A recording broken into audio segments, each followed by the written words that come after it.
critical thinking. And what do you have? So I want to talk a little bit about your state of mind when you're making a decision. You know, the markets have been bouncing all over the place. They're extremely volatile, and that has a great deal to do with fear and greed and our own emotions. So it's very important that you take those into account, your emotions, when you're trying to make a decision.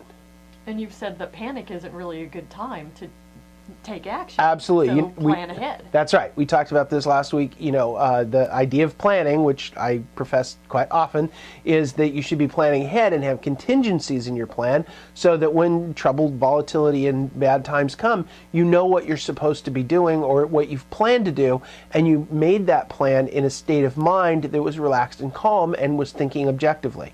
So there's a couple other things to do. First of all, the one that I think everybody should use is sleep on it.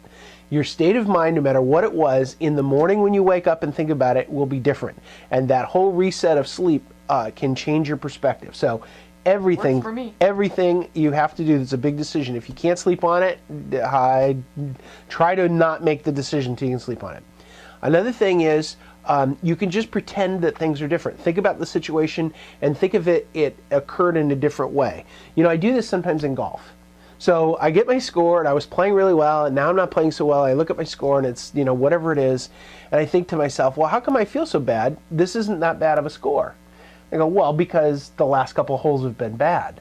So the last couple of holes were bad. So you ignored all the rest of it. So if you ignore all the rest of it before and you just look at your score through however many holes you've played, it's not so bad. So when you think about your stock portfolio, if you look at it in perspective of where it was in 2008 at the bottom, or March 2009 at the bottom, versus today, it's not so bad. If you look at it from the peak 3 weeks ago, you look at it and it goes horrible. So it's perspective on what your emotions tell you about whether this is good or bad. So try to ignore that and just think.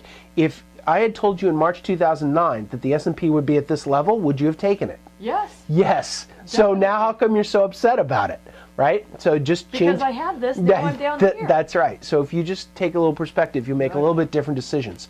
Now, so in general, let me put that a different way. Ignore the trend and look at it in absolute terms, because the path to get there is one thing, but just look at the number in absolute terms and you'll think of it differently, and maybe you'll make a better decision. You know, if you're thinking in an emotional state, try to change your state and see if that affects your decisions. You know, we both competed in sports, so you know what game time is, right? It's like game time. Let's go. You're psyched up. Let's go. We got to go right now. You know, Brendan ran the 100, the 200, long jump, the high jump. You only have one chance. When that gun goes off, it's there. Every tenth of a second. Yes. You get your adrenaline. You got to go. You got to go right now. You can't wait. You're just charged up. You're ready to go. There's other times when you're thoughtful and you're sitting there thinking, oh, I wonder what's going on. And maybe there's soft music and it's quiet, nobody's bothering you, you know, and you're thoughtful and reflective. Well, that's a completely different state of mind than it is when you're getting in the blocks for a 100-meter dash.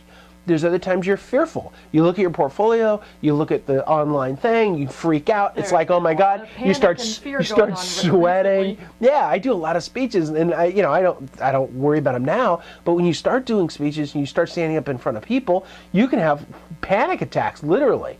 So there's that state of mind, and of course there's the bored state of mind. Hopefully we're not boring you, but there's a bunch of others. But when you're making decisions, if you consider your emotions, your state of mind, you'll see how they can impact your decision making, and I think you make better decisions if you factor that in. So just ignore how you got there and just focus on the future. I think that's probably good advice. Now, what's your takeaway? So the takeaway is a key to making good decisions is seeing things in different ways. One way to see things differently is change your state of mind.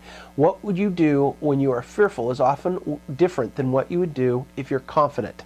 When making financial decisions, be sure to account for your emotions.